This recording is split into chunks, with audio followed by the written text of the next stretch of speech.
చాలా సంతోషం అండి. దేవుడు మనకు అనుగ్రహించిన ఇట్టి స్థలాన్ని బట్టి సమయాన్ని బట్టి నేను ప్రభుని ఎంతగానో స్తుతిస్తున్నాను. ఎవరు కూడా మాట్లాడొద్దు, ఎందుకంటే వీడియో రికార్డింగ్ అవుతుంది. జాగ్రత్తగా ప్రభు యొక్క శరీరమును గురించి మనం కొన్ని విషయాలు బైబిల్ గ్రంథమందు ధ్యానం చేద్దాము. ఈ యొక్క సమయమందు ప్రభు గురించిన కొన్ని విషయాలు నేర్చుకుందాం. మొట్టమొదటిగా ఒక మాట చదువుకుందాం రండి. ప్రకటన గ్రంథంలో ఒక మాట చదువుకుందాం. ప్రకటన గ్రంథము 22వ అధ్యాయము 7వ వచనాన్ని మనం చదువుకుందాం. ప్రకటన గ్రంథము 22వ అధ్యాయం 7వ వచనం. ఇదిగో నేను త్వరగా వచ్చుచున్నాను అనే మాట చదువు. ఇంకో మాట చూద్దాం రండి. హెబ్రీయులకు రాసిన పత్రిక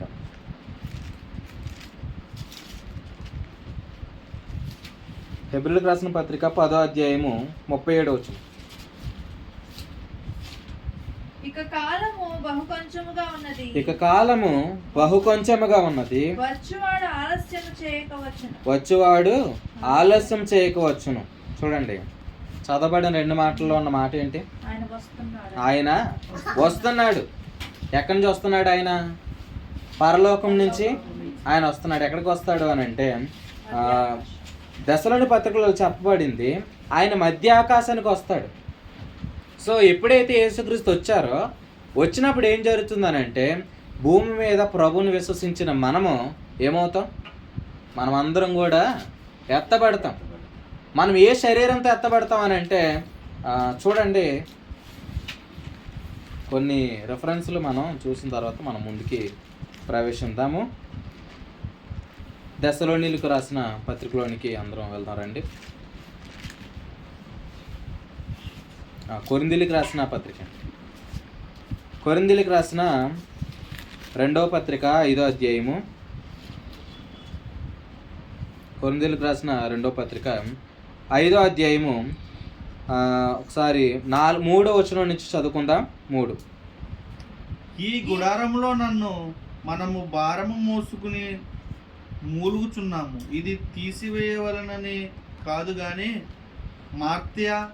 మర్త్యమైనది జీవము చేత మృంగివేయబడినట్లు ఆ నివాసమును దీనిపైని ధరించుకుని కోరుచున్నాము. దీని నిమిత్తము మనలను స్థిరపరచిన వాడు దేవుడే. దీని నిమిత్తము మనలను సిద్ధపరిచిన వాడు దేవుడే. అంతేకాదు, కొరింథీయులకు రాసిన మొదటి పత్రిక 15వ అధ్యాయము రెఫరెన్స్లు అన్నిటి కూడా చూస్తున్నప్పుడు మీరు వాటిని గ్రహించండి. కొరింథీయులకు రాసిన మొదటి పత్రిక 15వ అధ్యాయము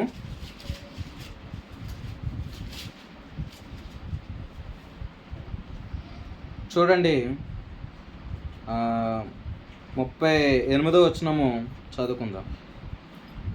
అయితే దేవుడే తన చిత్త ప్రకారము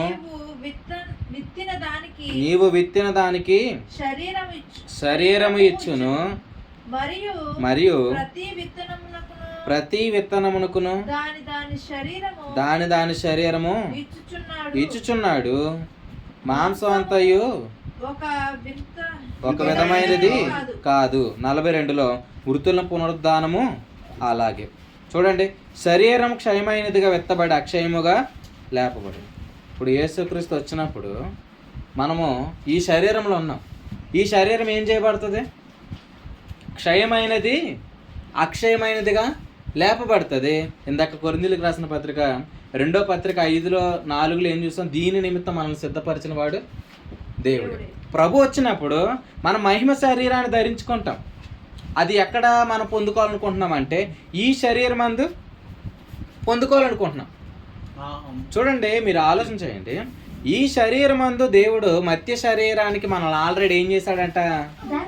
సిద్ధపరిచాడనే మాట ఆయన చెప్తున్నాడు. చూడండి, మహిమ శరీరం ఆల్రెడీ ఏం చేయబడింది?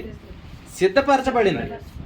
కాబట్టి మీరు ఆలోచన చేయండి, మనము ఎత్తబడే విషయంలో ఏం లేదు, మనకి డౌట్ లేదు. ఎత్తబడే విషయంలో ఏముండకూడదు? చూడండి, ప్రభు ఎందుకు ఈ మాట చెప్తున్నాడు అంటే చాలామంది ఈ డౌట్లు ఉన్నారు. ఏంటి? యేసుక్రీస్తు వచ్చినప్పుడు నేను ఎత్తబడతానా విడబడతాను. ఇప్పుడు ఎత్తబడతాను విడబడతాను వాడు ఎలా ఉంటాడు? ఉం? ఇప్పుడు నేను ఎత్తబడతాను విడబడతాను అన్న వాళ్ళు ఎలా ఉంటారు? జడభర్తనన్నాడు వాడు ఎప్పుడు కూడా భయపడతానే ఉంటాడు. కానీ ప్రభు మనల్ని ఏం చేస్తున్నాడు? ధైర్యపరచడానికి ఒక విషయం చెప్తున్నాడు. ప్రభు వచ్చినప్పుడు మనం అందరము ఎత్తబడతాం. ఆ మాట చదవండి, కొరింథీయులకు రాసిన 2వ పత్రిక. అందరం ఎత్తబడతామా, కొందరు ఎత్తబడతామా? ఏమండి, అందరం ఎత్తబడతామండి. అందరం ఎందుకు ఎత్తబడతాం? చదవండి, చదువుకుని అందరం. లేఖనాలలో ఏం రాయబడింది అనేది మనకు ప్రామాణిక. కొరింథీయులకు రాసిన 2వ పత్రిక 5వ అధ్యాయం. కొరింథీయులకు రాసిన పత్రిక 2వ అధ్యాయం 5వ వచనం 10వ వచనం చదవండి. 5వ అధ్యాయం 10వ వచనం. ఎందుకనగా తాను జరిగించిన క్రియల చొప్పున తాను జరిగించిన క్రియలు చెప్పున అవి మంచివైనా సరే అవి మంచివైనను సరే చెడ్డవైనా సరే చదవండి. దేహముతో జరిగించిన వాటి ఫలమును ప్రతి వాడును పొందినట్లు మనమందరమును క్రీస్తు న్యాయపీఠం ఎదుట ప్రత్యక్షము కావలేను. చూడండి, ఇక్కడ ఏమంటున్నారు ఆయన? దేహముతో జరిగించిన వాటి ఫలమును ప్రతివాడు అన్నాడు. ప్రతివాడు అంటే చూడండి, ప్రతివాడు అనే చోట మరల ఏమన్నాడు? ప్రతివాడును పొందినట్లు. తర్వాత ఏముంది? మనమందరము. ప్రతివాడు అన్న తర్వాత ఏముంది? మనమందరం. మనమందరం అంటే ఇంక్లూడింగ్ ఎవరు ఉన్నారు అందులో? పౌలు గారు కూడా యాడ్ చేసుకుని చెప్తున్నాడు అని. ఏమని? పౌలు నాను నేను కూడా ఎక్కడున్నాను? మనం అందరం ఉన్నాం. మనం అందరం ఏమవుతాం?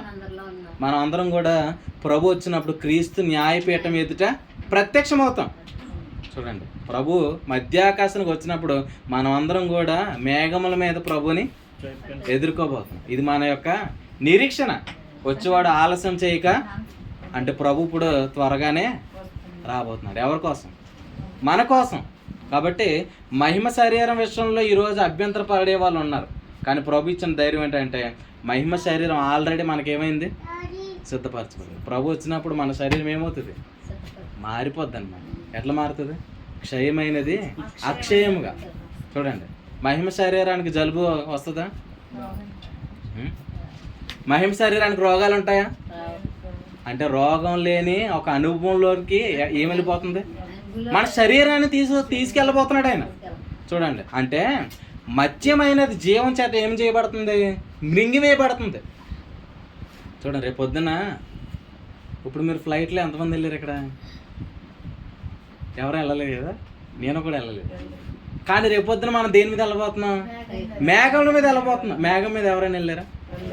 అంటే ప్రభు మనకి ఎంత ధన్యతనిచ్చాడు చూడండి. రేపు పొద్దున ప్రభు మేఘం మన దగ్గరికి వచ్చి ఆగుతుంది అనమాట. ఆగినప్పుడు మనం ఏం చేస్తాం? మేఘం మీద ఎక్కి ఎవరిని ఎదుర్కొంటాం? ప్రభుని ఎదుర్కొంటున్నాం. అంటే రేపు పొద్దున ఏం జరగబోతుందో సంఘం విషయంలో అది ప్రభు ముందుగానే చెప్పాడు. ఇప్పుడు ప్రభు వచ్చినప్పుడు మనం ఎత్తబడతాం, ఓకే. మరి భూమి మీద ప్రభుని విశ్వసించిన వారు ఎక్కడ ఉంటారు? వారు భూమి మీద ఉంటారు. అప్పుడు భూమి ఉంటుందా? ఏమంటే భూమి ఉంటుందా ఉండదా? సార్ పేదల పత్రికలో చూడండి, భూమి ఉంటుందా ఉండదా?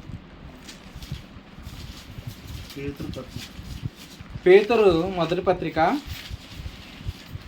క్షమించండి, 2వ పత్రిక 3వ అధ్యాయము 10వ వచనం ఒకసారి చదవండి. అయితే ప్రభు దినము దొంగ వచ్చినట్లు వచ్చును. ఆ దినమున ఆకాశములు మహాధ్వనితో గతించిపోవును. పంచభూతములు మిక్కటమైన వేండ్రముతో లయమైపోవును. భూమియు దాని మీద ఉన్న కృత్యములు కాలిపోవును. ఇవన్నీ ఇటు లయమైపోవును కనుక ఆకాశం రగులుకొని లయమైపోవునట్టు పంచభూతములు మహావేంద్రంతో కరిగిపోతాయి అంటున్నాడు. అంటే యేసుక్రీస్తు వచ్చినప్పుడు భూమి ఉంటుందంట? జాగ్రత్తగానండి. ఎందుకంటే చాలామంది ఏం చెప్తున్నారు? యేసుక్రీస్తు వస్తే భూమి ఏమైపోద్దంట? కాలిపోద్ది అని చెప్తున్నారు. కానీ ఇక్కడ ఏ దినం గురించి చెప్పాడు ఆయన? 10వ వచనం చదివించాను. ప్రభు దినము ఎట్లా వస్తుందంట? దొంగ వచ్చినట్లు. ఇప్పుడు దొంగ ఎప్పుడు వస్తాడో మనకు చెప్పి వస్తాడా? ఒకవేళ చెప్తే ఏం చేస్తారు మీరు? అండి ముందుగానే జాగ్రత్త పడతారు. దొంగతనం చేయడానికి వచ్చినాడు ఆడు ముందుగానే పక్క ప్లానింగ్తో వస్తాడు, చెప్పి రాడు. కానీ ప్రభు దినం గురించి ఏం చెప్పాడు? ఆయన ఎప్పుడు వస్తాడో తెలీదు. కానీ మన విషయంలో అలా చెప్పాడు అనుకుంటున్నారా? లేదు. దశలోని పత్రికలో చూడండి, చాలామంది ఏమంటున్నారంటే యేసుక్రీస్తు వస్తే భూమి నాశనం అయిపోద్ది, ఆకాశంలో కరిగిపోతాయి ఇలా చెప్తున్నారు. కానీ ఈరోజు దేవుని చిత్తాన్ని మనం ఖచ్చితంగా గ్రహించాలి. చూడండి, దశలోనికి రాసిన పత్రిక వెళ్దామండి. లేఖనమునందు మీరు మనసు పెట్టండి. దశలోనికి రాసిన మొదటి పత్రిక 5వ అధ్యాయము 4వ వచనం. సహోదరులారా, ఆ దినము దొంగ వలె మీ మీదికి వచ్చి, ఆ దినము అనగా ప్రభు దినం అన్నమాట. 2వ వచనంలో చెప్పారు. ఓకే, చదవండి. దొంగ వలె మీ మీదికి వచ్చి, దొంగ వలె మీ మీదకు వచ్చుటకు మీరు చీకటిలో ఉన్నవారు కాదు, మీరు చీకటిలో ఉన్నవారు కారు. కారు. మన మీరందరూ వెలుగు మన మీదకి ఏం రాదంట? ప్రభు దినం రాదు. ప్రభు దినము మన మీదకి రాదు అంటున్నాడు. అక్కడ ఇంకా చెప్పిన మాట ఏంటంటే మీరు చీకటిలో ఉన్నవారు కాదు. కారు. చూడండి, మనం ఎవరు? వెలుగు వెలుగు సంబంధులం అన్నాడు, పగటి సంబంధులం అన్నాడు, రాత్రి వారం కాదు, చీకటి వారం కాదు, కాబట్టి మెలకువగా ఉండుడని ప్రభు చెప్తున్నాడు. అంటే ప్రభు దినం ఎవరి మీదకి రాదు అని అంటే ఇప్పుడు భూమి నాశనం అయిపోద్ది, ఆకాశం నాశనం అయిపోద్ది అనేది ఎవరి మీదకి రాదు? మన మీదకి రాదు, విశ్వాసుల మీదకి రాదు. చెప్పాలా? మీరు వాక్యం విని ఏం చేయాలా? మాట్లాడాలి. అర్థమైందా? ప్రభు దినము సంఘం మీదకి రాదు. ఇక్కడ చెప్తుంది ఎవరో? దశలోనికులు. దశలోనికులు అనగా ఎవరు? సంఘము. అంటే సంఘం మీదకి ప్రభు దినము రాదు. కానీ ఈరోజు ఏం చెప్తున్నారంటే సంఘం ఎత్తబడిన తర్వాత భూమి ఏమవుతుంది? నాశనం అయిపోద్ది. కానీ వీళ్ళ దేవుని చిత్తమును పూర్ణంగా గ్రహించిన వారు కాదు. కాదు. అందుకే వీళ్ళు ఏం చేయలేకపోతున్నారంటే దేవుని సంతోష పెడతలేదు, దేవుని బాధ పెడుతున్నారు. ఎందుకు తెలుసా? వీళ్ళ దేవుని చిత్తం ఏంటో చూడండి. దేవుని చిత్తం ఏంటి? ఆదికాండము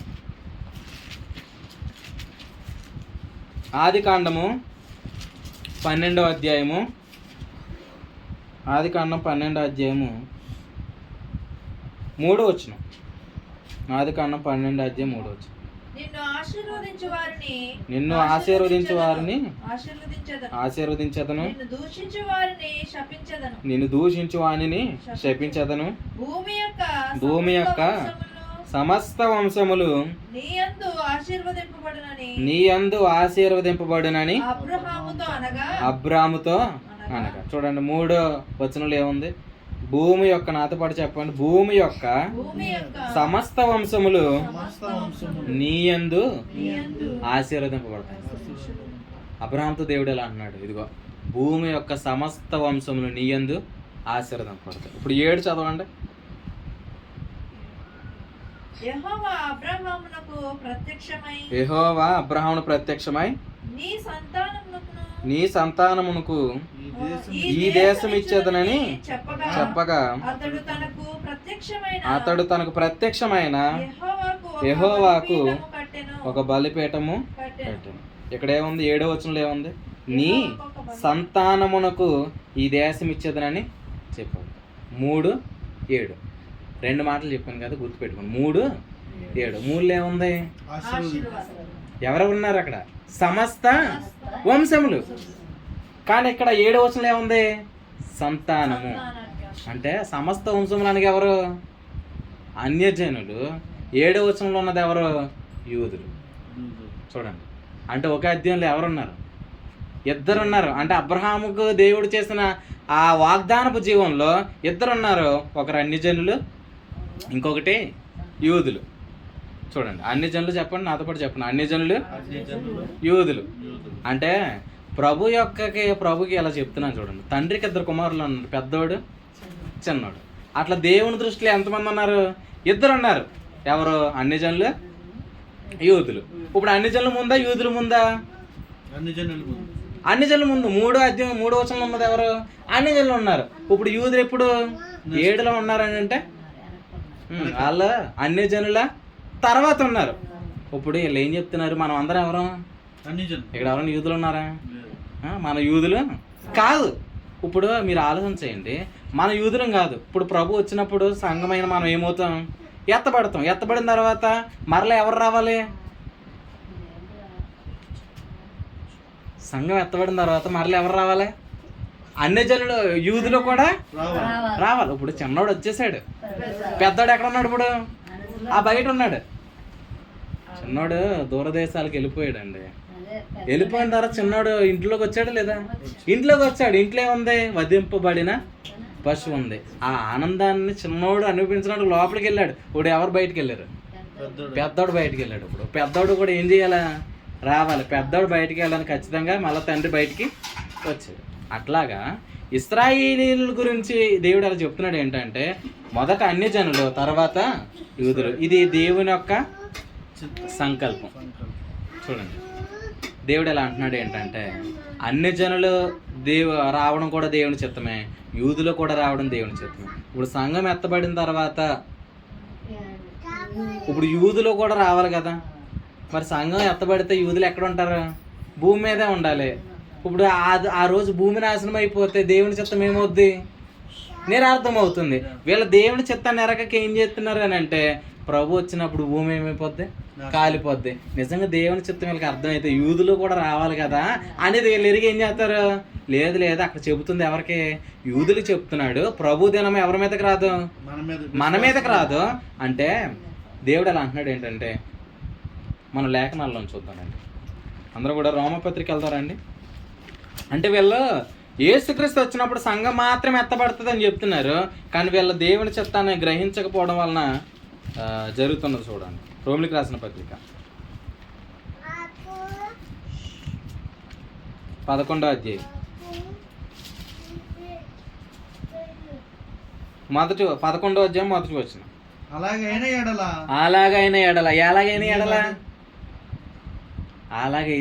అలాగంటే కొంతమంది అనుకున్నారంట రోమపత్రికలో ఉన్న సంఘస్థులు, ప్రభు వచ్చినప్పుడు నేను ఎత్తబడతాను బాగానే ఉంది అనుకున్నారంట. అంటే అప్పుడు వచ్చినప్పుడు ఏం జరిగిద్ది? భూమి నాశనం అయిపోద్ది అని అనేసుకున్నారు. ఇప్పుడు యూదుల విషయంలో సంఘానికి ఏం లేదు, అక్కడ గ్రహింపు లేదు. అప్పుడు పౌలు గారు నిలబడి ఏమన్నారంట? అలాగైన ఎడల నేను అడుగున్నది ఏమనగా, దేవుడు తన ప్రజలను విసర్జించిన అట్లనరాదు. నేను కూడా ఇశ్రాయేలుడును అబ్రహాం సంతానమందలి బెన్యామీను గోత్రమునందు పుట్టినవాడును, తాను ముందెరిగిన తన ప్రజలను దేవుడు విసర్జించలేదు. చూడండి, ఏలియాను గురించిన ఏం చేయలేదంట, ఆయన తన ప్రజలను విసర్జించలేదు. వీళ్ళు ఏమనుకున్నారు? ఇశ్రాయేల్ చాప్టర్ క్లోజ్ అయిపోయింది అని అనుకుంటున్నారు, సంఘం అనుకుంటుంది. కానీ దేవుడు ఏమన్నాడు? పరిశుద్ధాత్మ ద్వారా పౌలు గారి ద్వారా ఇలా చెప్తున్నాడు ఏంటంటే, వారి చాప్టర్ క్లోజ్ అయిపోలేదు, ఇప్పుడు స్టార్ట్ అవ్వబోతుంది. ఎందుకు ప్రభా వాళ్ళ చాప్టర్ ఇంకా స్టార్ట్ అవ్వలేదు అని అంటే 25 చదవండి. 25 సహోదరులారా, మీ దృష్టికి మీరే బుద్ధిమంతులమని అనుకొనట్లు ఈ మర్మము మీరు తెలుసుకొన కోరుచున్నాను. అదేమనగా అన్ని జనుల ప్రవేశము సంపూర్ణమగు వరకు ఇశ్రాయేలునకు కఠిన మనస్సు కొంత మట్టుకు కలిగిన. అన్ని జనుల ప్రవేశము సంపూర్ణమగు వరకు. నాతో పాటు చెప్పు, అన్ని జనుల ప్రవేశం సంపూర్ణమగు వరకు. ఇప్పుడు యూదులకి ఏం కలిగింది? కఠినమైన మనసు కలిగింది. మనం ఫోన్ చేస్తాం కదా. ఇప్పుడు నేను మీకు ఫోన్ చేసినప్పుడు సడన్గా ఈ బ్రదర్ నాకు ఫోన్ చేశారు. అప్పుడు నేను ఏం చేశాను? ఇప్పుడు మీతో మాట్లాడాలి, మీకు ఇంట్రెస్ట్ లేదని నేను ఉన్నప్పుడు సరిగ్గా అదే టయానికి ఈ వ్యక్తి నాకు ఫోన్ చేశాడు. ఇప్పుడు నేను ఏం చేశాను? ఈ వ్యక్తి ఫోన్ ఎత్తాను. అప్పుడు మీ కాల్ ఏమవుద్ది? మీ కాల్ ఆగిపోతుంది, మీ కాల్ హోల్డ్లో పడుతుంది. ఇప్పుడు ఈయనతో మాట్లాడడం అయిపోయిన తర్వాత ఏం జరిగిద్ది? ఈయన కాల్ కట్ అయిన తర్వాత అప్పుడు మీతో మాట్లాడతాం. ఇశ్రాయేల్ విషయంలో అదే జరిగింది. ఇప్పుడు అన్ని జనులు వస్తున్నప్పుడు వాళ్ళు ఎక్కడ ఉన్నారు? ఇప్పుడు హోల్డ్లో ఉన్నారు. వారికి కఠిన మనసు కలిగింది. వారు ఈ ప్రవేశంలోనికి, ఈ జీవంలోనికి, ప్రభువుని రక్షకునిగా అంగీకరించి ఈ స్వాస్థ్యంలోనికి వారు ఇంకా రాలేదు. అన్ని జనుల ప్రవేశం సంపూర్ణ మగు వరకు వారి కఠిన మనసు కలిగింది. కానీ ఒక విషయం చెప్పనండి, దేవుడు ఇలా చెప్తున్నాడు ఏంటంటే, ఇప్పుడు యేసుక్రీస్తు దేవోక్తులు ఎవరికి ఇవ్వబడ్డాయి? యూదుల పరం చేపడ్డాయి. ప్రవక్తలు ఎవరు? యూదులకు సంబంధించిన వారే. ఇప్పుడు యేసుక్రీస్తు మత్తయి సువార్త 1:21 ఏమన్నారు? 2:21 ఏమన్నారు? ఇదిగో దేవుడు తన ప్రజలను రక్షించుటకు యేసుక్రీస్తుని ఈ లోకానికి పంపించాడు. అంటే యూదుల కోసం ఆయన వచ్చాడు. ఆయన ఎవరి కోసం వచ్చాడు? యూదుల కోసం వచ్చాడు. కానీ యూదులకి ఎలా ఉన్నారు? యూదులు వినలేని వారుగా చూడలేని వారుగా కఠిన మనసు గల వారుగా ఉన్నారు. అప్పుడు యేసుక్రీస్తు ఎక్కడికి వెళ్ళారంట? ఆయన యోదయాను విడిచి ఆయన సమరయకు వెళ్ళాడు. యోదయాన్ని ఎందుకు విడిచాడు? వారు వినలేని వారుగా ఉన్నారు. అంటే యేసుక్రీస్తుకి ఇప్పుడు యేసుక్రీస్తు ఏం నెరవేర్చడానికి వచ్చారు? తండ్రి నీ ఇష్టము నెరవేర్చుటకి ఇదిగో నేను. అంటే యేసుక్రీస్తుకి ఏం తెలుసు? తండ్రి ఇష్టం తెలుసు. అందుకే యోదయాన్ని ఏం చేశాడు? ఆయన విడిచిపెట్టు. దేవుని చిత్తం ఎరిగినప్పుడు ఏం చేస్తాం? మనం కొన్ని విడిచిపెడతాం. దేవుని చిత్తం అర్థం కాని వాళ్ళు ఏం చేస్తారు? వారిని కూడతానే పట్టుకుని బయలుదేరుతారు. అలాగని దేవుడు వదులుతాడు అనుకుంటున్నారా? అబ్రహాం ఏం చేశాడు? అబ్రహాము కల్దీయుల ప్రాంతం నుంచి వచ్చాడు. వచ్చినప్పుడు అతను ఎవరెవరితో బయలుదేరాడు అంటే వాళ్ళ నాన్నగారితో కూడా బయలుదేరాడు. వాళ్ళ నాన్న పేరు తెరహు అని అంటే డిలే. తెరహు అన్నాడు, బాబు మన హారాన్లో ఆగుదాం అన్నాడు. కానీ అబ్రహాం దేవుడు ఎక్కడ నడిపించాలి? కానానుకు నడిపించాలి. కానీ తండ్రి ఏమన్నాడు? హారాన్లో కొన్ని రోజులు ఆగిదాం అన్నాడు. హారాన్లో తెరహు ఏమైపోయాడు?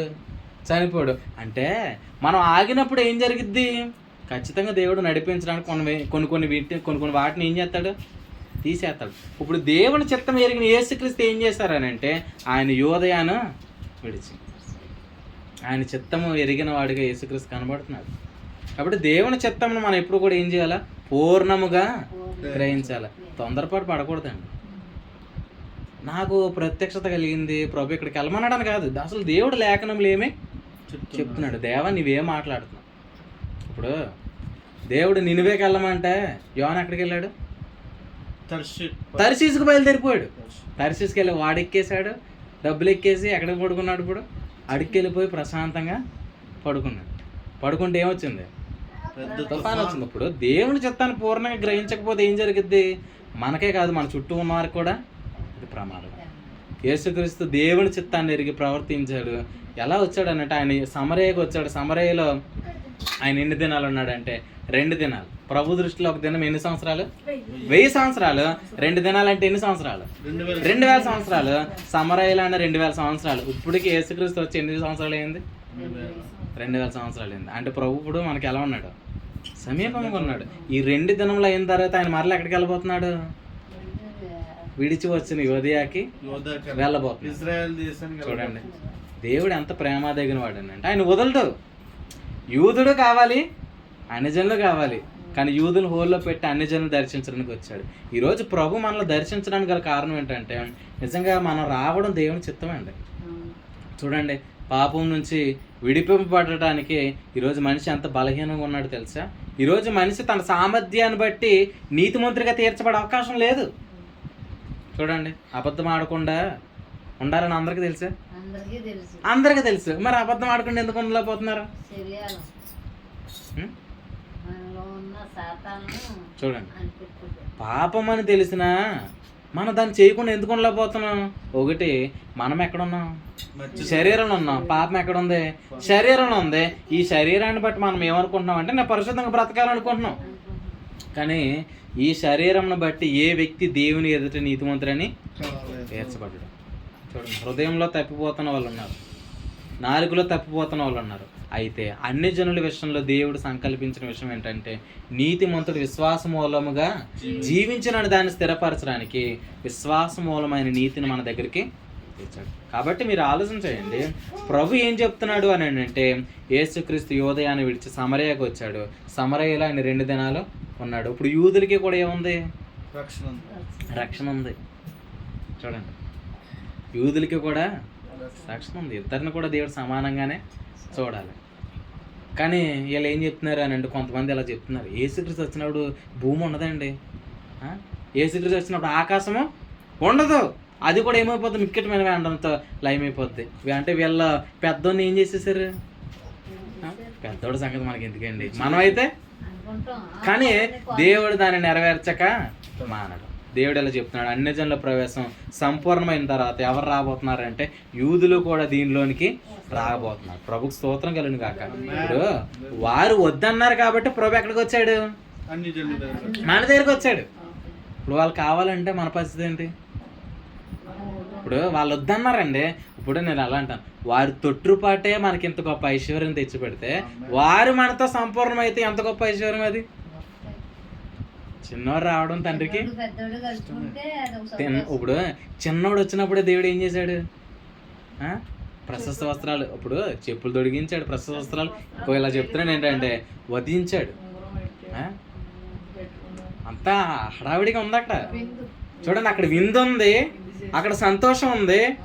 అంటే చిన్నోడు రాకే సంతోషాన్ని కలిగిస్తే మరి పెద్దోడు కూడా లోపలికి వస్తే ఇంక తండ్రి ఆయన ఇంక గొంతులే వేస్తాడు. కాబట్టి వారు కూడా రాబోతున్నారు. వారు రావడం మనకి ఖచ్చితంగా సంతోషం. ఎందుకంటే నిజంగా వారి అవిధేయతే మనకి ఈరోజు ఏమైంది, రక్షణ అయింది. మనం కూడా ప్రార్థన చేస్తున్నప్పుడు ఏమనాలి, తండ్రి యెరూషలేములో ఉన్న వారందరికీ రక్షణ కలుగును గాక అని మనం ప్రార్థన చేయాలి.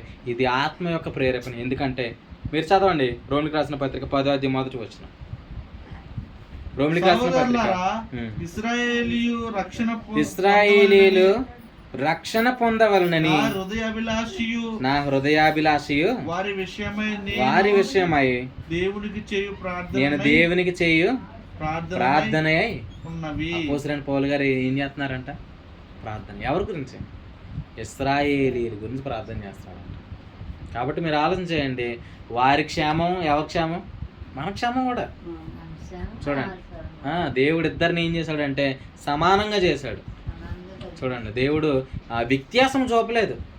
చూడండి, మతం అనేది ఏం చేసిందనంటే, యూదులు ఇశ్రాయేలు అన్ని జనులు ఎలా చూసేవారు, చిన్న చూపు చూసేవారు.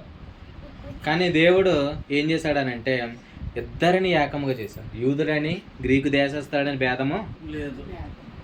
ఈరోజు మనం ప్రార్థన చేయాల్సిన ఎవరి గురించి? యూదుల గురించి కూడా. ఏమని ప్రార్థన చేయాలి?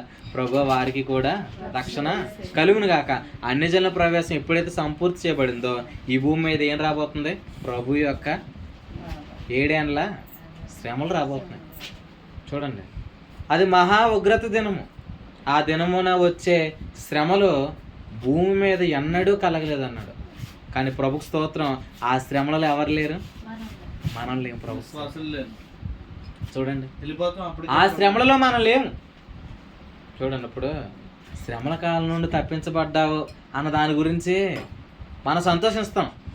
కానీ ఇంకా బాగా ఎప్పుడు సంతోషిస్తాం తెలుసా? ఇప్పుడు మనం ఎత్తబడిన తర్వాత పైనుంచి చూస్తే కింద వాళ్ళు ఎంత బాధలు పడుతున్నారో మనం చూసినప్పుడు ఏమనుకుంటాం, అయ్యి బాబు దేవుడు నన్ను తన రెక్కలతోనే ఉంచాడు. అంటే ఆ దినమున కలగబో శ్రమలు ఎప్పుడు కలగలేదని అంటే నిజంగా చూడండి ఎంత భయంకరంగా ఉండబోతున్నాయి. కానీ ఆ శ్రమలలో కూడా ఇశ్రాయేలుల పక్షాన దేవుడు తన హస్తము చూపబోతున్నాడు. ప్రభు స్తోత్రం. చూడండి, ఆయనంత ఇప్పుడు శ్రమలు కలుగుతున్నప్పుడు కూడా వాళ్ళు ఎక్కడికి రాబోతున్నారంట? ప్రభు దగ్గర రాబోతున్నారంట. ఇప్పుడు గొప్ప వాళ్ళు ఎవరు?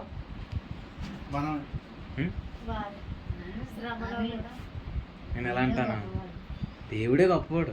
అన్ని శ్రమలలో కూడా దేవుడు వాళ్ళకి ఎలా కృప చూపించబోతున్నాడు చూడండి.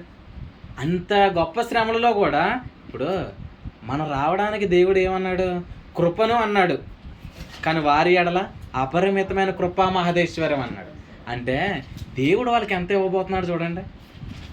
మన ఎదుట ఇప్పుడు ఉన్న శ్రమలు ఎన్న తగినవి కాదు అన్నాడు. కానీ వారి ఎదుట అవి ఎన్న తగినవే. కానీ ఆ శ్రమలలో కూడా వాళ్ళు రాబోతున్నారు. అంటే ఆ మహిమ ఎంత గొప్పగా ఉండబోతుందని మనం ఆలోచించాలి. నిజంగా ప్రభుని బట్టి స్తుతించండి. ఈరోజు యేసుక్రీస్తు వచ్చినప్పుడు ఈ భూమి ఏమవుదా? అంతమేమైపోదండి. అన్ని జనులు కూడా, యూదులు కూడా ఎక్కడ రావాలి? ఆయన రక్షణలోకి రావాలి. శేషము మిగిలింపబడాలి. అందుకే చరిత్రలో ఎంతోమంది యూదులను హతమార్చాలని ప్రయత్నం చేసిన దేవుడు ఏం చేశాడు? కాపాడుకుంటానే వచ్చాడు. కాబట్టి మీరైతే నిరీక్షించండి. దేవుడు ఇక్కడ మనల్ని ఉంచింది ఎందుకనంటే మన ప్రయోజనం కొరకు. ఈ భూమి మీద మనం ఎవరికి ప్రయోజనకరంగా ఉండడానికి కొరకు. మనం ఎవరికి ప్రయోజనం? మన దగ్గర ఉన్న వాళ్ళకి మన ప్రయోజనమే. యూదులకి కూడా మనం ఎవరు? ప్రయోజనకరమైన వారు. చూడండి, ఒకటి మీరు ఆలోచన చేయండి. సంఘము అనేది ఉన్నప్పుడు ఖచ్చితంగా ఏం రాదు? ఉగ్రత రాదు. అంటే సంఘమే ఏంటి? ప్రొటెక్షన్. చూడండి, నువ్వు ఇక్కడ ఉన్నందుకే మణికొండ ఇలా ఉంది. లేకపోతే మణికొండ ఎప్పుడో మొక్కలా అయిపోతున్నాం. సంఘం ఉంది కాబట్టి దేవుడు ఏం చేస్తున్నాడు? కాపాడుతున్నాడు. చూడండి, సంఘం ఉంది కాబట్టి దేవుడు రక్షిస్తున్నాడు. దేవుడు ఇలా చెప్పాడు ఏంటంటే, భూమి మీద సంఘం ఉన్నందుకే దేవుని ఒక కృప ఇంకా జరుగుతుంది. సంఘం ఎత్తబడిన తర్వాత శ్రమలు, అంటే సంఘం ఉన్నప్పుడు ఏం రావు? శ్రమలు రావు. చాలామంది ఏమంటున్నారు, అక్కడెక్కడో మండిపోతుందని. అక్కడెక్కడో మండిపోతుంటే చర్చి బాగుంది అంటున్నారు వాళ్ళు. అక్కడెక్కడో ఏంజల్స్లో, లాస్ ఏంజల్స్లో ఏం జరుగుతుంది? మంటలు రేగుతున్నాయి. మంటలు రేగుతున్నప్పుడు వీళ్ళు ఏమన్నారు? అదిగో చర్చి కాలిపోలేదండి, ఇది ఈ ఫ్యామిలీ రక్షణ పడిందని చెప్తున్నారు. అంటే వీళ్ళ ప్రభుని నమ్మారు, వీళ్ళు రక్షణ పడలేదు. అసలు వారు ఉన్నందుకే ఏం రాకూడదు, అక్కడ రాకూడదు. మీరు ఇది నమ్మండి, మనం ఇక్కడ ఉన్నాం కాబట్టి దేవుని యొక్క కృపలోనికి ఇక్కడ రాబోతున్నారు చాలామంది. చూడండి, మీరు నిరీక్షించండి. మనం ఎవరు అంటే ఆయన రాజ్య ప్రమాణికులుగా ఉండవలసిన వారు. మనమే లోకానికి ఎలా ఉన్నాం? వేడుకగా ఉన్నాం, వెలుగుగా ఉన్నాం. చూడండి, లోకంలో చీకటి ఉంది, ఇప్పుడు మనం వెలగలొద్దా? లోకంలో ఉన్నవాడికి ఏం కలగట్లేదు? జీవం కలగట్లేదు. ఎక్కడికి నేను పోతున్నాను కూడా లోకానికి తెలియట్లేదు. అట్లాంటి టైంలో నువ్వు మెరుస్తున్నావు అనుకోండి, అప్పుడు వాళ్ళందరూ ఏం చేస్తారు? వాళ్ళు కూడా అక్కడ ఏదో కనబడుతుందండి. ఇప్పుడు దీపం వెలిగించిన తర్వాత మనం ఏం చేస్తాం? దీపస్తంభం మీదనే పెడతాం. ఇప్పుడు లైట్ ఎక్కడ పెడతాం? అక్కడే పెడతాం. అక్కడ పెట్టినందుకే ఇంతలా లైట్ వచ్చింది. మనం ఎక్కడ ఉండాలి? ఇప్పుడు ఎక్కడ ప్రభు పెడుతున్నాడు చూడండి. నిజంగా ప్రభు ఇక్కడే కాదు, మళ్ళీ ఎక్కడ పెడతాడు? అందరికి వెలిగించేటట్లుగానే పెడతాడు. మనం అక్కడ అందరికీ కనబడతామా? కనబడేటట్టుగా ప్రభు చేయను కాక. ఆమె మీరు ముసుగేసుకున్నా సరే ఖచ్చితంగా ఏం జరుగుతుంది? మీ ప్రకాశం అనేది ఉంటుంది. ఇది తగ్గిపోయే మహిమ కాదు, అంతకంతకు తేజరిల్లు మహిమ. నిజంగా నేను అలా చెప్తున్నాను. జాగ్రత్తగా వాక్యం నన్ను మీరు లక్ష్య పెట్టండి. దేవుడు మనకు అనుగ్రహించిన పరిశుద్ధాత్మ ద్వారా ప్రభు ఈ కాలంలో చేయబో కార్యాలు ఎంత గొప్పగా ఉండబోతున్నాయంటే చూడండి. బైబిల్ గ్రంథం అంతా చదువుకున్నారండి. రోమిలికి రాసిన పత్రిక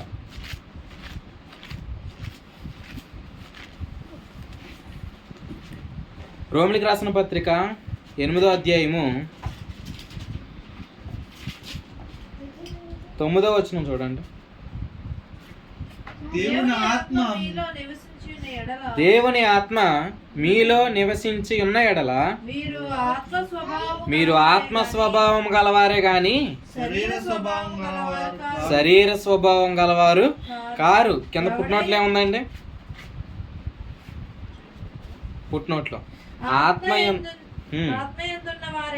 ఆత్మయందు ఉన్నవారే గాని శరీరమందు ఉన్నవారము కాదు. నాతో పడేలా చెప్పండి.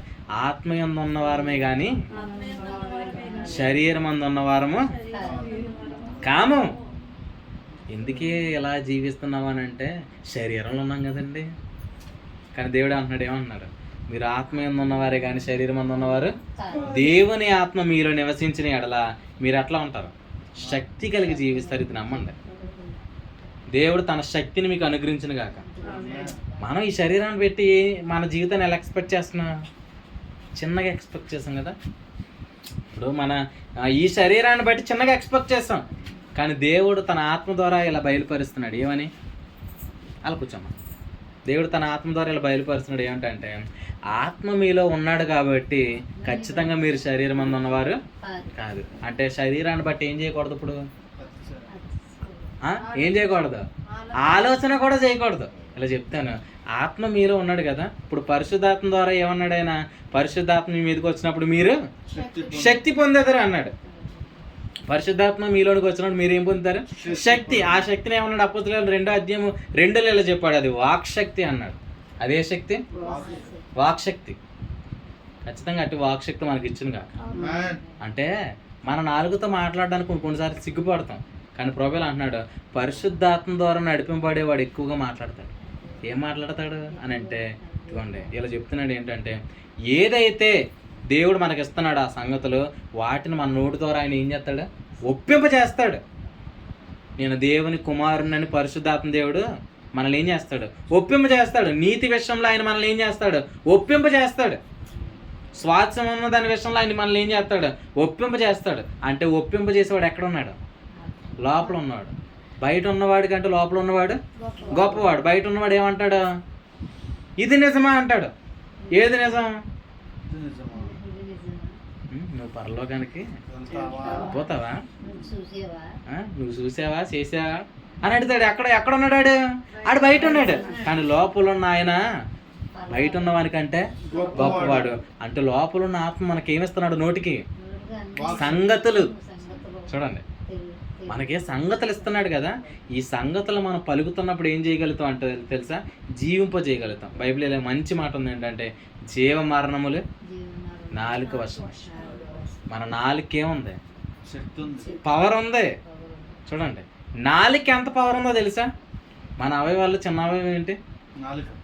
నాలుకే. ఈ నాలుక ద్వారా దేవుడు ఏం చేయబోతున్నాడు తెలుసా? ఈ శరీరం అంతటిని నడిపించబోతున్నాడు. ప్రభు స్తోత్రం. చూడండి, మీ నాలుకతో ఇప్పటివరకు ఏం చేశారు? ఏవేవో మాట్లాడేశారు. కానీ ఈ రోజు నుంచి ప్రభు ఇలా చెప్తున్నాడు ఏంటంటే, మీ నాలుక ద్వారా ఆయన ఇచ్చి సంగతులే మాట్లాడుదురు కాక. ఆయన ఇలా చెప్తున్నాడు, మీరు పాపం విషయమే చనిపోయారు, నీతి విషయమే జీవిస్తున్నారు అన్నాడు. సో అట్లా మనం నాలుకతో ఏం చేయాలంటే, ఆయన మనకు చేసినవి పలకాలి. నాలుకతో ఏం చేయాలా? ఆయన నీకేం చేశాడు అవి చెప్పాలా. అంతే, ఎంచుకోవడం అంతే.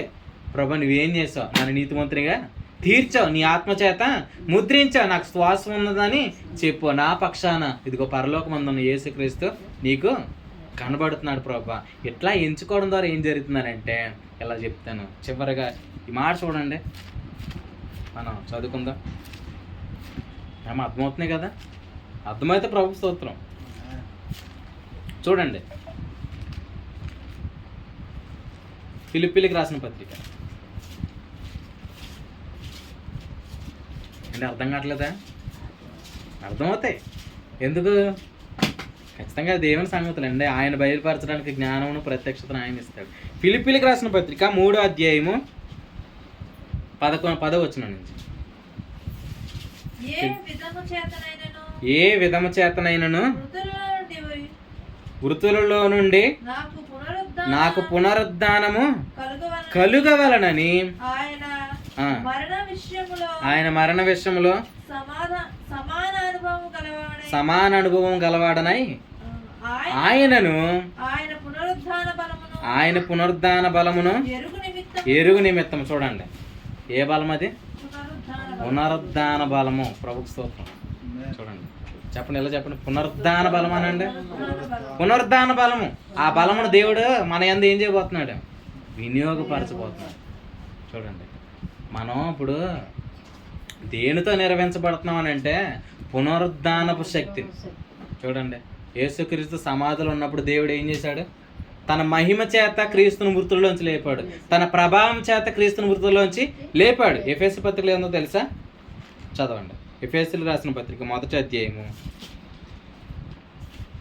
20వ వచనం. ఎఫెసీలు రాసిన పత్రిక 1వ అధ్యాయం 20వ వచనం. ఆయన ఆ బలాతిశయము చేత క్రీస్తును మృతులలో నుండి లేపి. చాలండి. చూడండి, ఆయన దేని చేత లేపాడు? ఆ బలాతిశయం చేత క్రీస్తుని మృతుల్లోంచి లేపాడు. ఏ శక్తి చేతనైతే దేవుడు యేసుక్రీస్తుని మృతుల్లోంచి లేపాడో, ఏ బలాతిశయం చేతనైతే, ఏ ప్రభావం చేతనైతే, ఏ మహిమ చేతనైతే క్రీస్తుని మృతుల్లోంచి లేపాడో, ఇప్పుడు అదే మహిమ చేత దేవుడు తన పిల్లలమైన మనల్ని కూడా ఏం చేయబోతున్నాడు? చూడండి, ఆ పునరుద్ధానపు శక్తిని మన ఎందుకు వినియోగపరచబోతున్నాడు. ప్రభు స్తోత్రం. అంటే మీరు ఇక్కడి నుంచి బయలుదేరినప్పుడు మీరు పునరుద్ధానపు శక్తితోనే వెలుదురుగాక. ఖచ్చితంగా ఆ పునరుద్ధాన బలాన్ని మనం ఏం చేస్తాం? ఎక్స్పీరియన్స్ చేస్తాం. ఇప్పుడు పునరుద్ధాన బలాన్ని ఎక్స్పీరియన్స్ చేసినప్పుడు ఏం జరుగుతుందో తెలుసా? సూపర్ న్యాచురల్ పవర్ని మనం అనిపిస్తాం. సూపర్ న్యాచురల్గా మనం లీడ్ చేయబడతాం. అంటే ఇంతకుముందు నాలుగుతో మనం ఏదైతే ఎక్కడైతే ఓడిపోయామో ఆ విషయాలన్నింటిలో కూడా ఇప్పుడు మనకేం కలగబోతుంది? అత్యధికమైన విజయం కలగబోతుంది. ఎందుకు చెప్తాను జాగ్రత్తగా. ఇప్పుడు పునరుద్ధాన శక్తిని అనుభవిస్తున్నప్పుడు ఏం జరుగుతుంది అని అంటే, పునరుద్ధాన శక్తిని అంటే ఏంటి? ఆత్మచేత నడిపింపబడను. ఇప్పుడు పునరుద్ధానం ఎలా కలుగుతుంది అన్నాడు? ఎరుగు నిమిత్తం అని అంటే సంగతులను బట్టి. ఈ సంగతులు ఎవరిని బట్టి మనకు కలుగుతాయి? పరిశుద్ధాత్మను బట్టి. మనలో ఉన్న పరిశుద్ధాత్మను బట్టి మనకేం కలుగుతాయి? సంగతులు కలుగుతాయి. మీరు చూడండి, మనలో ఉన్న పరిశుద్ధాత్మ ద్వారా మన సంగతులు కలుగుతున్నాయి కదా. పరిశుద్ధాత్మ ఏమన్నాడు ఆయన? నీరు. పరిశుద్ధాత్మ ఏమిస్తాడు మనకి? జీవజలం ఇస్తాడు. సో నీటిలో మనం ఏమవుతున్నాం? పునరుద్ధాన బలం అంటే ముంచి లేపబడుతున్నాం. ఇప్పుడు ముంచి లేపబడినప్పుడు ఏం జరుగుతుంది? అపవాది ఇంకా మనల్ని, ఇప్పుడు అపవాది ఎక్కడ ఉంటాడా? బయట. లోకాసు వార్తలు ఏముంది? అపవిత్రాత్మ పట్టినవాడు నుంచి అపవిత్రాత్మ ఎక్కడుంది? నీరు లేని చోట్ల తిరుగుచుండేను. అపవాది ఎక్కడ ఉంటాడు? నీరు లేని చోట. అంటే ప్రతిరోజు కూడా మన పునరుద్ధాన్ని ఎక్స్పీరియన్స్ చేయడం అంటే అర్థం ఏంటి? ఆత్మ ద్వారా నడిపింపబడుతున్నప్పుడు నీటిలో ముంచి లేపబడుతున్నాం. అప్పుడు ఆడు వచ్చి ఎత్తుక్కుంటాడు. ఏమని? ఎక్కడ తడి లేకుండా ఉందరా అక్కడ పట్టుకుందామని చూస్తున్నాడు. కానీ దేవుడు ఏం చేశాడు? అన్నింటిని ముంచేశాడు.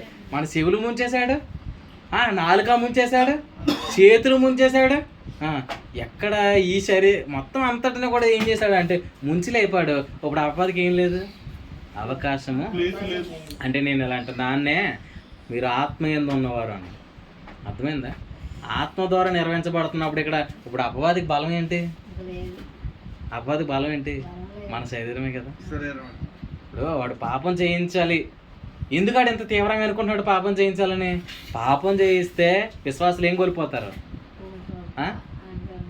పాపం చేసినప్పుడు విశ్వాసులు ఖచ్చితంగా వాళ్ళు జీవించాల్సిన జీవితాన్ని వారు అనిపించకుండా పోతారు. అందుకే ఈరోజు ఏం చేస్తున్నాడు? ఒప్పుకొనిస్తలేదు. ఏం చేస్తున్నాడు అంటే నీతిమంతుడిని ప్రభువా అని ఒప్పుకోలేనాడు, తీసేస్తున్నాడు. ఆడు చాలా కోపంగా ఉన్నాడండి. కానీ ప్రభు ఈరోజు చెప్తున్నాడు ఏంటో తెలుసా? ఆడు ఏడ్చేలా ప్రభు చేయబోతున్నాడు. ఎందుకంటే ఈ పునరుద్ధానాన్ని మనం ఎప్పుడైతే అనుభవిస్తున్నామో, బలాన్ని అనుభవిస్తున్నామో, ఇక మన శరీరాన్ని ఏం చేయం? ఆస్పదము చేసుకో. ప్రతి విషయంలోనూ కూడా మనల్ని ఎవరు నడిపిస్తారు? ఇప్పుడు పరిశుద్ధాత్మ దేవుడు నిర్వహిస్తాడు. అప్పుడు మన శరీర క్రియలను ఏం చేయం? నెరవేర్చాం. వాటన్నిటిని కూడా చంపుతాము.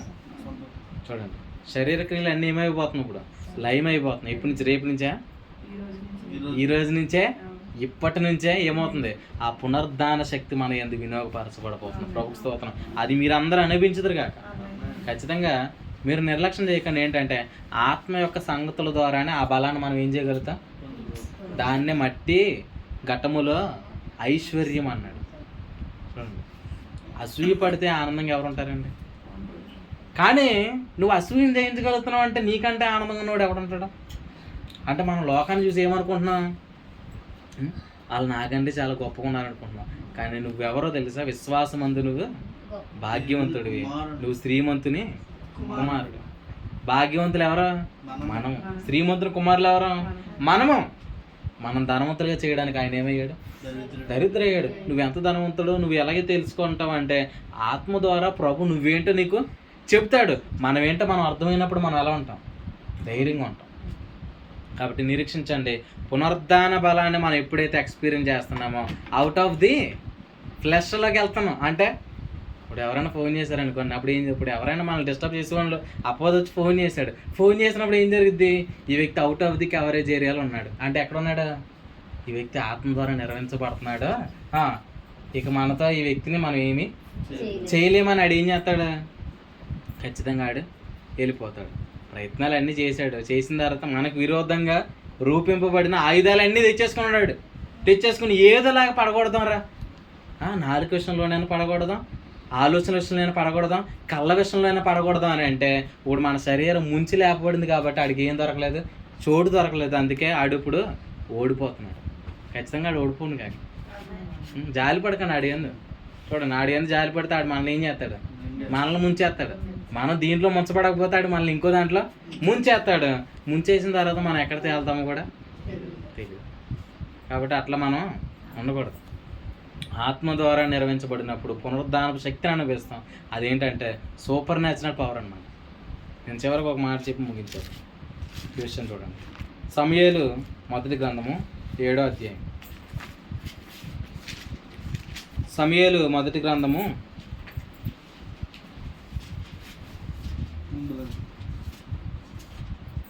7వ అధ్యాయము చూడండి 15వ వచనం. సమూయేలు తాను బ్రతికిన దినములన్నీ ఇశ్రాయేలీయులకు న్యాయాధిపతిగా ఉండెను. ఉండెను. ఇంకో మాట మనం ఇక్కడే చదువుదాము. ఆ మాట కూడా మీరు చూడండి. 13 వచనం. ఇలాగున ఫిలిష్తీయులు అనపబడిన వారై ఇశ్రాయేలు సరిహద్దులలోనికి తిరిగి రాక ఆగిపోయిరి. సమూయేలు ఉండిన దినమలన్నింటను యెహోవా హస్తం ఫిలిష్తీయులకు విరోధంగా ఉండెను. చూడండి, ఫిలిష్తీయులు ఎక్కడ రావట్లేదు. ఇప్పుడు ఇశ్రాయేలీలు ఉండే ప్రాంతాలకే రావడం ఏమైంది? ఇప్పుడు ఆగిపోయింది. ఇశ్రాయేలు ఫిలిష్తీయులు ఎవరు? బావులను పూర్తి చేశారు. ఆది కాండంలో ఏముంది? అబ్రహాముతో కొన్ని బావులు పూర్తి చేసింది ఎవరు? ఫిలిష్తీయులే. మందసాన్ని పట్టుకుపోయింది ఎవరు? ఇక్కడ ఫిలిష్తీయులే. అంటే ప్రత్యక్షతను దొంగలించే వాళ్ళు ఇప్పుడు ఏమవబోతున్నారు? ఆగిపోతున్నారు. ఎందుకనంటే ఇక వీళ్ళతో మనం ఏం చేయాలి? ఎదిరించడం. స్టెఫన్కి ప్రత్యక్షత కలిగినప్పుడు, స్టెఫన్తో వాదించడానికి వచ్చినప్పుడు ఇలా జరిగిందంట. ఆ త్రగపరిచిన జ్ఞానమును వారు ఎదిరించలేకపోయారు అన్నారు. స్టెఫన్ ముఖం ఎలా ఉందనంటే ప్రకాశమానంగా ఉందంట. నిజంగా చూడండి, ఈ పునరుద్ధానపు శక్తిని మనం అనుభవిస్తున్నప్పుడు ఏం జరుగుతుందంటే, సమూయేలు ఉన్న దినములన్నింటను ఫిలిష్తీయులు ఏం రాలేదు, ఇంకా ఇశ్రాయేలు ఉన్న చోటికి రాలేదు. సమూయేలు ఎవరు? సమూయేలుకి ఏం కలిగేది? ప్రత్యక్షత కలిగేది. ఎలా చెప్పండి? సమూయేలు అంటే ప్రత్యక్షత. ప్రత్యక్షత ఉన్నంతకాలం ఎవరికి ఆటంకం అయింది? ఫిలిష్తీయులకు ఆటంకమైంది. ఇంకోసం చెప్పనా, వారు ఆటంకం అవడమే కాదు, యెహోవా మందసం ఇక మరలా పట్టబడలేదు. చూడండి, యెహోవా మందసం ఏమవలేదు అంటే ప్రత్యక్షత మన నుండి ఏమవలేదు అంటే, మన ప్రత్యక్షం దొంగలించాలని కొంతమంది ఏం చేస్తున్నారు? ప్రయత్నాలు చేస్తున్నారు. కానీ దేవుడు అలా చెప్పాడు, వారి ప్రయత్నాలు కూడా ఏమవుతున్నాయి? వారి ప్రయత్నాల్లో వారు వాడిపోదు కాదు. కానీ దేవుడు ఇంకో విషయం చెప్పాడు, అది కూడా చూద్దాం. చూడండి, 14 వచనం. మరియు ఫిలిష్తీయులు ఇశ్రాయేలీయుల యొద్ద నుండి పట్టుకొనిన పట్టణములు ఇశ్రాయేలీయులకు తిరిగి వచ్చెను. ఏం దొంగలించారు ఫిలిష్తీయులు? పట్టణాలను ఆక్రమించుకున్నారు అక్రమముగా. చూడండి, అక్రమముగా పట్టణాలు. వారి స్వార్థాన్నే వీరు ఏం చేశారు? వీరి బలం చేత వారిని ఎదిరించి మరి లాక్కున్నారు. కానీ సమూయేలు దినాల్లో జరిగిన గొప్ప అనుభవం ఏంటి? పట్టణాలు తిరిగి వచ్చేసినాయి. మనం ఎక్కడైతే ఓడిపోతున్నామో అక్కడ ఇప్పుడు మరలా మనకి ఏం అవ్వబోతున్నాడు? దేవుడు విజయాన్ని ఇవ్వబోతున్నాడు. ఏదైతే మనం కోల్పోయామో, ఏదైతే మనం నష్టపోయామో, ఆ నష్టాన్ని దేవుడు ఏం చేయబోతున్నాడు? రీస్టోర్ చేయబోతున్నాడు. ప్రభుకు స్తోత్రం. నేను ఈ విషయంలో చాలా ఓడిపోతున్నానండి అని అంటే, అక్కడే దేవుడు నీకు ఏమైపోతున్నాడు? రీస్టోరేషన్. ఖచ్చితంగా స్తంభించిపోతాయండి. ఇశ్రాయేలుకి ఏమొచ్చినాయంటే గడ్డలు వచ్చేసినాయి అంట. ఆ పునరుద్ధాన శక్తిని మనం అనుభవిస్తే మన చుట్టూ ఏముండాలి? ఆ యొక్క పవర్ ఉండాలి. చూడండి, ఆ యొక్క పవర్ ఉండాలి. మనమే ఒక వింత లోకానికి. మనం ఏంటి ఎట్లా ఉంటామంటే, మనం ఆ పొద మండుచున్నది కానీ కాలిపోలేదు, అట్లా ఉంటాం. ఈ లోకంలో వారు కాలిపోతున్నట్టుగా మనం కాలిపోవట్లేదు. ఇన్ని శ్రమలు వచ్చినా సరే వీళ్ళ శరీరంలో ఉన్నారు, ఇంకా మనం ఉన్నాం. కానీ వీరి విషయంలో దేవుడు వీళ్ళు ఎంత ఆనందంగా ఎలా ఉన్నారు చూడండి. మనమే వాళ్ళకి ఒక వింతగా ప్రభు ఉంచబోతున్నాడు. ప్రభు స్తోత్రం కలుగును గాక. మీరు నిరీక్షించండి. జాషువ ఎప్పుడైతే ఆ యోర్దాను ప్రాంతాన్ని దాటడానికి బయలుదేరారో, మందస్సము ద్వారా వారు అడుగు పెట్టినప్పుడు ఏమైపోయింది? యోర్దాను నది స్తంభించిపోయింది. పారునది, ఎగువకు పారునది ఆగిపోయింది. కోతకాలం ముందు యోర్దాను నది ఎలా ఉంటుందని అంటే, గట్లన్నీ కూడా తెంపివేయబడి ప్రవహిస్తుంది. అట్లాంటి ప్రవాహం కలిగిన నది కూడా ఏమైంది? ఈరోజు మన లోట్లను చూస్తున్న ఆ దుష్టత్వానికి కూడా ఇప్పుడు ఏం పడబోతుంది అంటే అడ్డుకట్టబడబోతుంది. వ్యర్థంగా మాట్లాడే ప్రతి మాటను కూడా మనం ఇలా నమ్మాలి. ఏంటంటే, ప్రభా దాని నుంచే కదా నీవు నన్ను విడిపించడానికి ఈ శరీరం నుంచో, కనుక ఆ విషయంలో నీ శక్తిని నా యందు వినియోగపరచు. ఎప్పటివరకు నేను ఎట్లా చూశాను వ్యక్తులు అంటే, శరీరాన్ని బట్టి చూశాను కనుకనే వారి విషయంలో నేను రాంగ్గా ప్రవర్తించాను. కానీ ఇక మీదట నేను అలాగూ ప్రవర్తించకూడదు. ఇప్పుడు ఎవరిని చూసినా మనకి ఎలా కనబడాలి? క్రీస్తుగా.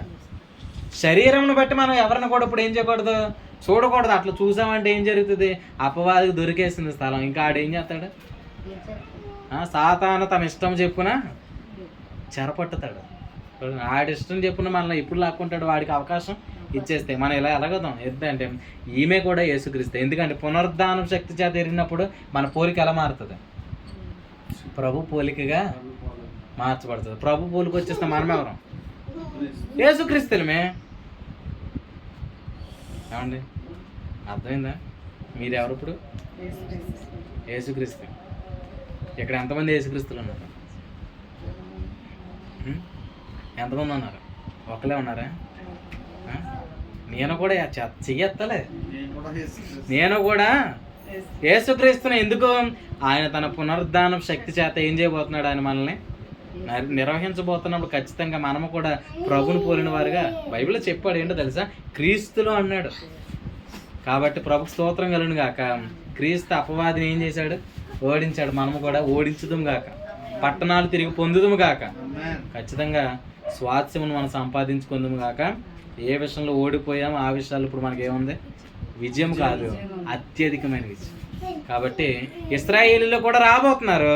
మన విషయంలోనే ఎంత ఐశ్వర్యాన్ని దేవుడు కనుపరిస్తే, శరీరం నిరార్థమైనట్లు ప్రభు ఎంత కృప చూపిస్తే, వారి విషయంలో చాలా గొప్ప కార్యం చేయబోతున్నారు. వారి గురించి కూడా మనం ఏం చేద్దాం?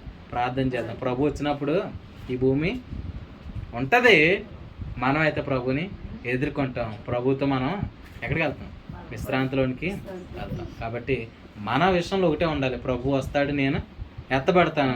కానీ అప్పటి వరకు ఇప్పుడున్న ఈ శరీరం అంతా కూడా దేవుని శక్తిని నేను అనిపిస్తాను. ఆనందాన్ని అనుభవించడానికి ఇక్కడ పెట్టాడు. కొంతమంది ఏం చేస్తారు? మాకే శ్రమలు వస్తాయని నేను ఎప్పుడు ఏడు మొఖాలు పెడతారు. హృదయంలో పరిశుద్ధాత్మ దేవుని ద్వారా నిర్వహించబడినప్పుడు ముఖంలో కూడా ఏమవుతుంది? రిఫ్లెక్ట్ అవుతుంది కదా ఆనందం. మీలో ఆనందం ఉందా? మీలో సంతోషం ఉందా? నిజంగా మీలో ఏదో దుఃఖం ఉన్నట్లయితే, నిజంగా మీరు నడిపింపబడిన ఈ రోజు నుంచే ప్రభు మీ ముఖంలో ఎప్పుడు చిరునవ్వు ఉంచును కానీ చూడండి. అట్లా దేవుడు ఉంచుతాడు ఖచ్చితంగా. అట్లాంటి అనుభవాలు ఖచ్చితంగా మనకు ఉన్నాయి. సో మనం ప్రార్థన చేసినప్పుడు ఇశ్రాయేలు గురించి కూడా ఏం చేయాలా? ప్రభు వారిని నువ్వు రక్షించు ప్రభు, వారి విషయంలో నువ్వు కృప చూపించు ప్రభు అని అడగాలి. వారి క్షేమమే మన సంఘం దేని గురించి ప్రార్థిస్తుంది? వారి గురించి. అంటే మన విషయంలో రెండు బాధ్యతలు ఉన్నాయి. ఏంటి? ఒకటి, మన చుట్టూ ఉన్న వారి యొక్క రక్షణ గురించి మనం కూడా బాధ్యత ఉంది. ఇశ్రాయేలు గురించిన బాధ్యత కూడా మనకి ఉంది. అయితే మన పునరుద్ధాన శక్తి చేత నిర్వహించబడినప్పుడు ఖచ్చితంగా రెండు విషయాల్లో ప్రభు ఏం చేయబోతున్నాడు? బలపరచబడు. అట్లాంటి కృప ప్రభు సదాకాలం మనకు అనుగ్రహించిన గాక. ఆమె ప్రార్థన చేసుకుందాం. పునరుద్ధాన శక్తిని మాకు అనుగ్రహించి మా కన్న తండ్రి నీకు స్తోత్రాలు ప్రభా. ఇప్పటివరకు మీరు మాట్లాడారు, ప్రతి మాట చేత మీరు మమ్మల్ని దర్శించారని నేను నమ్ముచున్నాం దేవా తండ్రి. పునరుద్ధానం శక్తి చేత నడిపించబడినప్పుడు దేవా మేము ఆత్మీయందు ఉన్నవారమే కానీ శరీరం అందు ఉన్నవారం కాదు.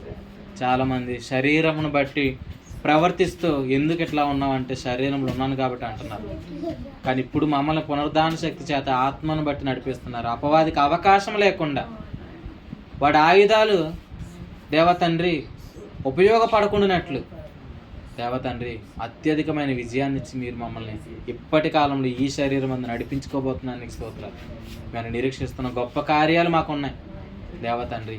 మేము ఈ లోకమందు నివసించుట దేవతండ్రి మా బంధువుల రక్షణ కొరకే మేము ఎక్కడ ఉన్నాం దేవతండ్రి. మా కుమార్తెల రక్షణార్థమై మేము ఎక్కడ ఉన్నాం ప్రభు తండ్రి. ఈ యొక్క పట్టణము యొక్క క్షేమం కొరకే మేము ఇక్కడ ఉన్నాం. సంఘం ఉంది అంటే ఖచ్చితంగా ఆ పట్టణానికి క్షేమము ప్రభు, నీవే క్షేమాన్ని సమకూర్చమని. ఇశ్రాయేలు క్షేమము గురించి కూడా మేము ప్రార్థన చేస్తున్నాం. వారికి రక్షణ కలుగును గాక, వారు నిన్ను విశ్వసించుదురు గాక. నీవు నీ ప్రజలను ఎప్పుడు విసర్జించలేదు ప్రభా. నేను ఒక్కడనే మిగిలి ఉన్నాను అని ఏలియా అన్నప్పుడు 7,000 మంది ఉన్నారని నీ చిత్తమును బలపరచడానికి నీవు ఇచ్చిన నిదర్శనాన్ని బట్టి ఎంతగానో స్తుతిస్తున్నాను. ఈ మాటలు విన్నా ప్రియులందరినీ జ్ఞాపకం చేసుకోండి. ఇప్పటి నుండే దేవ పునరుద్ధానం శక్తి చేత మేము నెరవేర్చబడదు గాక. ఆత్మ చేత బలపరిచి ఇంకను అనేక సంగతుల చేత మమ్మల్ని మా ప్రభువును ప్రియ రక్షకుడైన యేసుక్రీస్తు నామం పేరటి ప్రార్థన అడుగుతున్నాం తండ్రి. అస్సలు కుదరలేదు. ప్రభుకి కృతజ్ఞతాస్తుతులు చెల్లిందా.